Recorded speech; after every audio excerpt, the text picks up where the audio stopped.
The Marketing Funnel Strategy Show. More leads. More sales. More predictability.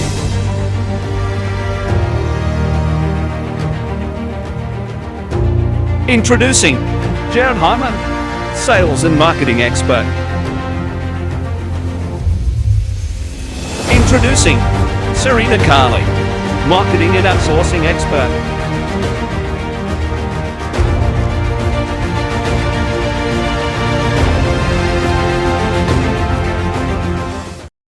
Hey there, everyone. Welcome to the Marketing Funnels and Strategy Show for the 21st of January 2022. Super excited for today's episode. I was having a conversation with a client just recently, and we were talking about revenue growth and how to really ramp up your revenue growth and actually grow by at least 10% plus per month every single month for your business in 2022. And I want to share with you where we're focusing. Before we do that, welcome to the Marketing Funnels and Strategy Show.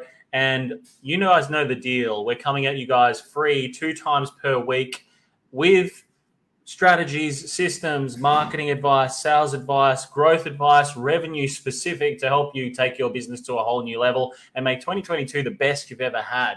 All we ask in return, there's actually no fee for this show. It's free 2 times per week. All we ask is that if we just add some value to you in some way, shape, or form, just tag someone you think might need to hear the message or actually just share the show. That's all we ask. There's no fee. It's just completely free 2 times a week. And I just share my thoughts of exactly what you guys can do to be able to up-level your business in some way, shape, or form. So if we add some value to you today, all we ask, share the show or just comment below, tag somebody. That would be great. So there's actually the business we were talking to about this in terms of being able to help them grow 10% every single month in revenue growth. We've actually added to the specific business in the first 30 days. We doubled their revenue, right? So this, while I'm saying to you, this is like a way that you can grow 10% top line revenue every single month and be able to do it predictably by just looking at these particular things that you can do to be able to grow. You can do a lot more than that. Am I guaranteeing in this video that it'll happen for you? No, I'm not. But I just want to give you where we're focusing. There's 2 main things that we're focusing on here. One area is staff members. The other area is the business as a whole. This particular business client had 2 businesses, 9 employees across the 2 businesses. So there's some main focuses here that we're doing. One of my mentors said to me a long time ago, he said, if you want to go fast, go alone. If you want to go far, go with others. What was also said here too is that companies aren't built on first-time customers. Companies are built on long life clients. One of our clients across in Fremantle has been working with people in his business and serving people in his business for 25 years, the same people. So in business, it's great to get a first-time sale. Sometimes the hardest thing for a business to be able to do is to be able to get that first-time sale. But there's some key metrics that we really put a lot of focus on. And there's the first step or KPI we were kind of setting with this business was looking at new guests per month to the business, new clients to the business every single month. Then the strategy we were kind of going down with that was, hey, let's offer something, get someone through the door. Let's give them an experience and then upsell from there. Okay. So it's like a couple of steps through this. We weren't doing free consultations and all these types of things. We would just pay for service, come in, trial the service, have a great experience. And then number 2, work on new client retention. So once you get clients through the door, that's great. They come in, they trial the service, they love it. They might spend $50, $100, $200, $300. They might even spend $400. We're getting people on different levels. And then from there, what we're doing is we're focusing on new client retention. So with your business right now, one thing you want to look at is how many new clients are coming through per month. just got off a phone conversation before this with a client that brings in 5 new per week, right? So that's great. That's good. If you look at industry averages, and I'm going to talk beauty and health at the moment, industry sort of averages is 35% in terms of client retention from a new client specifically, right? So new clients through the door, retaining is 35% average.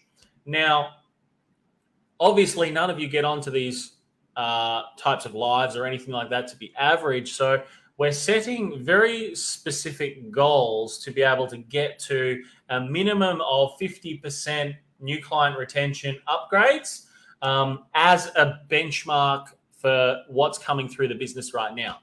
As it sits at the moment, the specific business is actually sitting at between 35 to 40%, right, which is industry average. But now we know, right, when these people are coming through the door, we've got to work on some training for upselling, okay? How do you have a conversation with somebody to be able to get them to go, okay, I'm going to come back again? And a large percentage of it is problem, solution. What's the problem? What's the goal? What's the solution to get to the goal? 3 things. What's the problem? What's the goal? What's the solution to get to the goal? Okay, to go from A to B. So a large percentage of it is, where do you have that conversation? How do you have that conversation? What do you say within that conversation? What is the solution? How do you get the person to book? And these are the different little metrics that you want to be looking at for yourselves as well. You just got to look at, okay, how does this fit for my business? So knowing that, new clients through the door, one part. How do you go about then retaining those new clients coming through the door? Average is about 35%. How do you get to 50 plus and beyond? A lot of it comes with training, protocols, systems, and continuing to retrain, reinvent protocols, and make them, upgrade them and make them better, all right? To therefore be able to get it to the point where you continue to retain. And a large percentage of that is product delivery, providing a really good experience, etc. Step number 3, repeat customers. Too many businesses are focusing on new client, right? How do I get new clients through the door? But the third element is about, how do you get people to repeat? What's the retention of repeat clients? So of 10 repeat clients that come through the door, or 20 repeat clients that come through the door every single week, how many of them are continuing to bill or continuing to, do repeat services?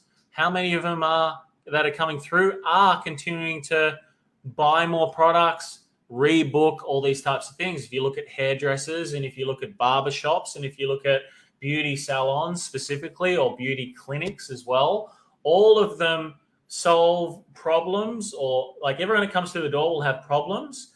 Every single one will have, a person that comes through the door will have a goal, and it's all about giving those solutions. And as long as you're giving exceptional experiences and blowing people away with your experience working with you, the repeat client retention, the particular client that I'm talking about as well, was sitting around sort of 65 to 70% with that. So also shows we've got some room there for improvement. We're looking at upping that to 85% of the repeat clients coming through being retained in terms of new bookings. So that's number 3. Number 4 is frequency of visits. Now, depending on the type of business that you are, will depend on, how this is going to look for you in terms of frequency of visits. With a lot of the beauty and health space, etc., or beauty in general, that we like to focus a lot on as well, we're looking for, the average is usually around sort of 5 to 6, or anywhere between 4 to 6 is the average. Where you want to get it to is like a minimum of 8 plus. So you guys can see a bit of a trend going on here, right? If you can kind of look at a lot of these numbers, it gives you really, really clear indications as to what can be improved. So, we're going for 8 plus per year as a KPI. That's what we set. And we develop marketing strategy, sales strategy around these types of things. And we look at continuing, depending on the type of business, the service providers, all that type of stuff. We look at obviously working on these things to be able to improve them and get frequency back. Because once again, it's like we said, first-time clients literally don't make a business. They make you just over broke because you continue to spend to find new clients and continue energy to try and find new clients.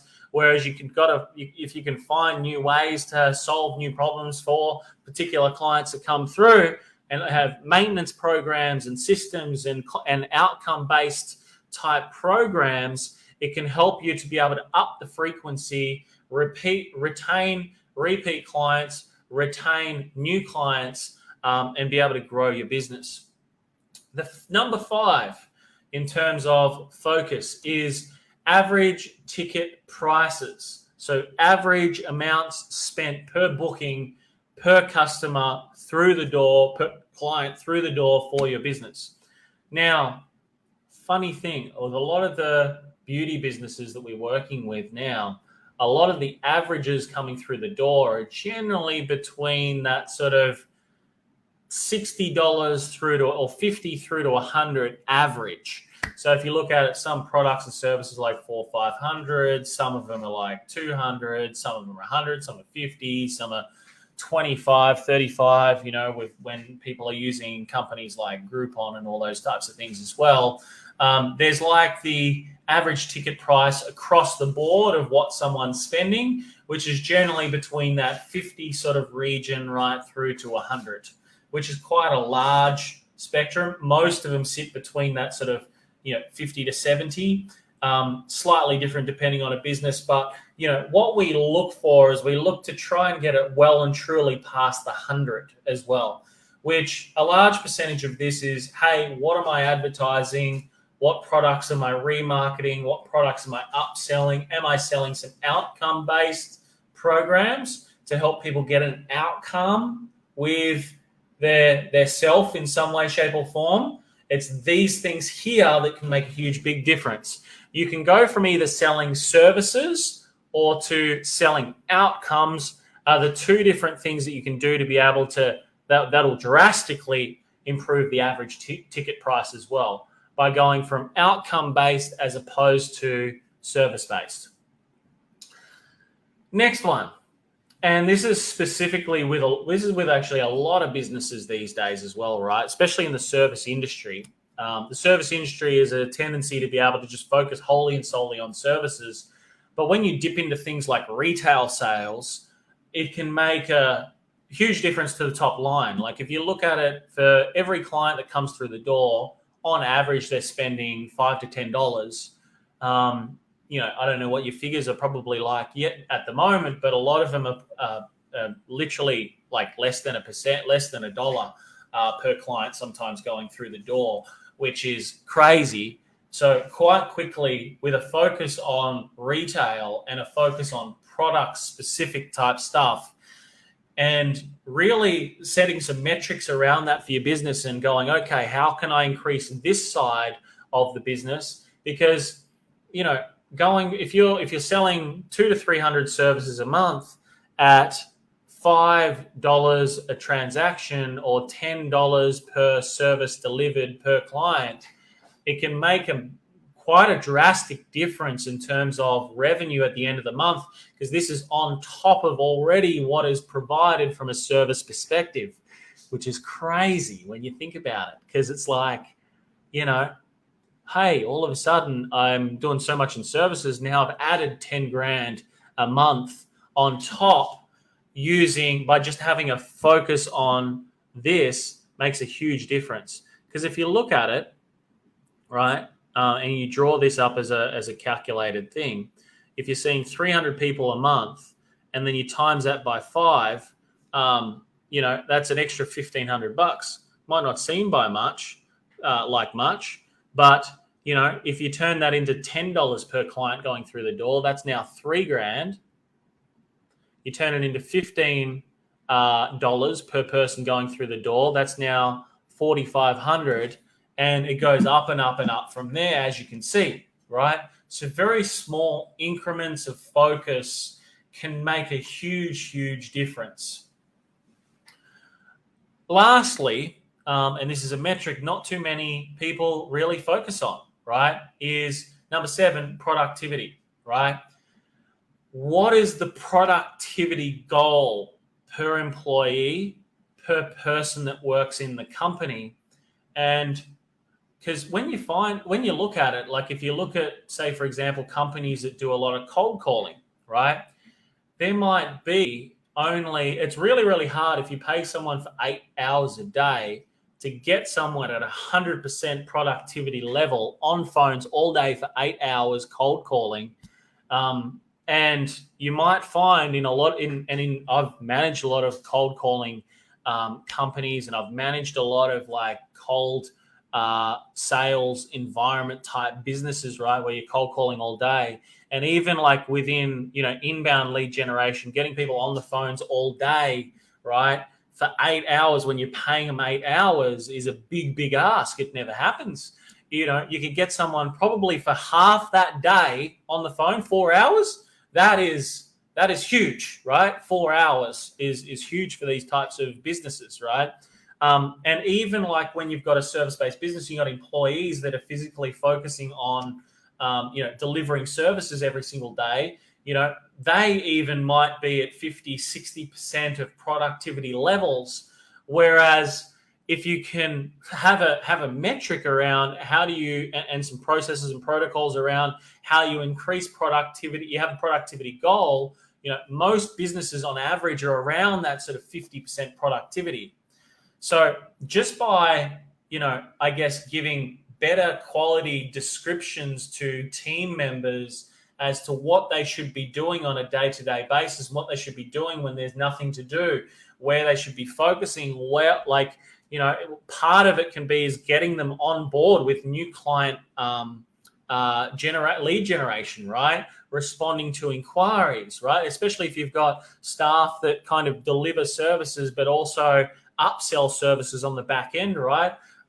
Having, hey, here's some trainings on upselling, right? So people are basically improving their skills throughout the services side, so that when a client does come in, they can have some better armorage behind themselves to be able to upsell more services and be a lot more productive and be able to have a higher retention rate on repeat and also new clients coming through as well. So these are kind of, I guess, my thought patterns on the conversations and the focuses that we've had with clients this week as well.